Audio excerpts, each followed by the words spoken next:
Καλησπέρα. Σήμερα θα πούμε 5 πραγματάκια για το Entec το Active 21811 συν 4 θείο, S δηλαδή, από την Entec, από τη Euro και μάλλον, κωδικός Entec. Ένα λίπασμα που ως επιτοπλίστων μπαίνει για ελιές, στην καλλιέργεια της ελιάς δηλαδή. Γνωστός κωδικός, μοιάζει πάρα πολύ με το Entec Bor 2810.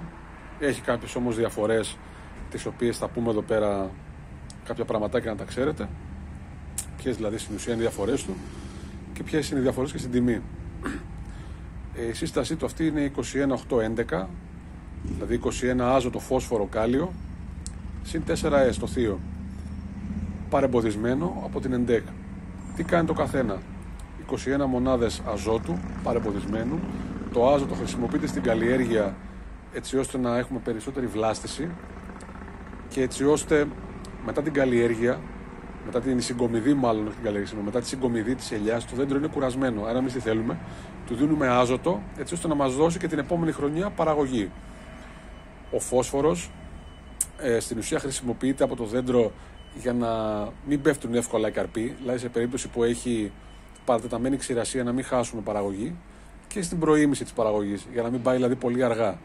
Και το κάλιο, το 11 δηλαδή, το οποίο δεν ξεπλένεται από το νερό με τίποτα. Αυτό αφορά το μέγεθος του καρπού, δηλαδή το μεγενθύνεται ας πούμε ο καρπός και πάει καλύτερα η παραγωγή μας. Είναι 11 μονάδες, τα στοιχεία αυτά φόσφορο, κάλιο δεν ξεπλένονται, δηλαδή δεν μας ενδιαφέρει όσον αφορά τις βροχοπτώσεις, είναι θηικό, ναι, είναι θηικό το κάλιο και ο φόσφορος, δεν μας ενδιαφέρουν αυτά. Αυτό που μας ενδιαφέρει κυρίως είναι το άζωτο. Το άζωτο λοιπόν 21 αυτές μονάδες είναι παραγωγής Entec, παρεμποδισμένο με παρεμποδιστή DMPP. DMPP είναι ένα είδος παρεμποδιστή, το οποίο θα το πούμε σε άλλο βίντεο, θα το κάνουμε ανάλυση, ένα βίντεο δηλαδή, τι ανάλυση. Είναι παρεμποδισμένο, ό,τι βροχοπτώσει και να κάνει δεν έχουμε πρόβλημα, μένει στην παραγωγή μας, τροφοδοτεί με τα στοιχεία αυτά. Η διαφορά στην τιμή είναι, αυτό το λίπασμα είναι πιο ακριβό από το Entec Bor. Η διαφορά, ο λόγος είναι ότι το κάλιο είναι θηικό και όχι χλωριούχο. Αυτή είναι η διαφορά στην τιμή. Δηλαδή το λίπασμα αυτό δεν περιέχει χλώριο, περιέχει το Entec Bor. Εντάξει, αυτό σε καλλιέργεια της ελιάς δεν έχουμε πρόβλημα, άρα το βάζουμε, δεν μας επηρεάζει την παραγωγή, ελάχιστα έως καθόλου βασικά. Οπότε δεν έχουμε πρόβλημα. Αυτό επηρεάζει κυρίως ίσως εσπεριδοειδή, ας το πούμε έτσι, κυρίως κυπευτικά και αμπέλι. Δηλαδή σε κυπευτικά και σε αμπέλι προτιμούμε να μην βάζουμε χλωριούχα λιπάσματα και βάζουμε Entec Active. Βάζουμε θηικά λιπάσματα. Τώρα όσον αφορά αυτό το λίπασμα, δεν έχει βόρειο και δεν έχει και μαγνήσιο. Αυτό είναι τώρα το μόνο, ας το πούμε, πρόβλημα. Βέβαια το σκεπτικό αυτό ποιο είναι? Επειδή ούτως ή άλλως το βόρειο και το βόρειο κυρίως, το οποίο το χρειάζεται η ελιά για να δώσει παραγωγή, είναι λίγο, εμείς τι προτιμούμε να το ρίχνουμε. Δηλαδή παίρνουμε ένα σακί βόρακα, βάζουμε 300 με 500 γραμμάρια στο δέντρο ανάλογα με το μέγεθος του δέντρου και το δίνουμε στο δέντρο, έτσι. Ούτως ή άλλως το 0,3 είναι σχετικά λίγο και προτιμότερο είναι να το δίνουμε έτσι. Έτσι και αυτό εδώ.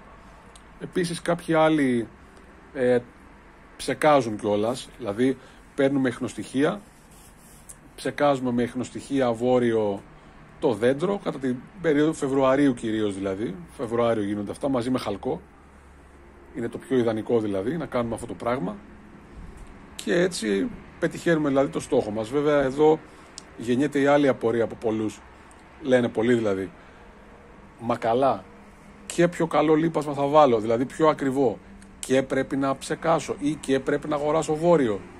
Εντάξει, αυτό το λίπασμα δεν απευθύνεται για όλο τον κόσμο, δηλαδή απευθύνεται σε μια συγκεκριμένη μερίδα, τους πιο μερακλείδες, ας το πούμε έτσι, τους πιο προσεγμένους δηλαδή. Ναι, παρόλα αυτά είναι μια εξαιρετική επιλογή.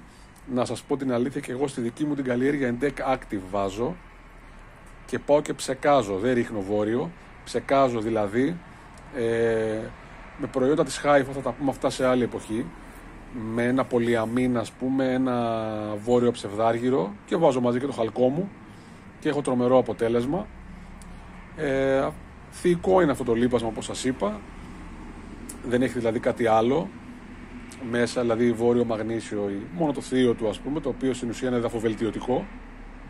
Εντάξει, αποτελεί για μένα από τις κορυφαίες επιλογές μαζί με το ETEC Bor όσον αφορά τη λίπανση της ελιάς. Το σκεπτικό σας είπα ποιο είναι. Αν βάλετε αυτό, πάρετε αυτό και βάλετε και βόρειο, είναι για μένα top, κορυφή. Μπορείτε πάλι να ψεκάσετε. Το βόρειο τους ή άλλως μπαίνει ένα 3-4 χρόνια, δεν μπαίνει κάθε χρόνο. Άρα στην ουσία, εντάξει, δίνουμε στα 100 δέντρα, κάνει περίπου στα 35 ευρώ το σακί βόρειο, 30 με 35 κάπου εκεί. Άρα εντάξει, δεν ανεβαίνει πάρα πολύ το κόστος. Βέβαια, εντάξει, έχουν ανέβει και τα μεροκάματα πάρα πολύ. 60 ευρώ ζητάνε τώρα εδώ στην Κρήτη περισσότεροι. Άρα εντάξει, 60 από εδώ, 30 από εκεί, ανεβαίνει το κόστος. Καταλαβαίνω, αλλά εντάξει, τι να κάνουμε. Την παραγωγή τη ζητάνε όλοι, να ξέρετε. Κανείς δεν έχει πει δεν θέλω παραγωγή, εντάξει, δεν θέλω να κερδίσω. Όλοι για το κέρδος δουλεύουμε. Εντάξει, αυτά είχαμε να πούμε για αυτό το λίπασμα. Ευχαριστώ πολύ. Και στο επόμενο βίντεο θα κάνουμε άλλη ανάλυση, θα δούμε κάποιο άλλο προϊόν. Γεια σας.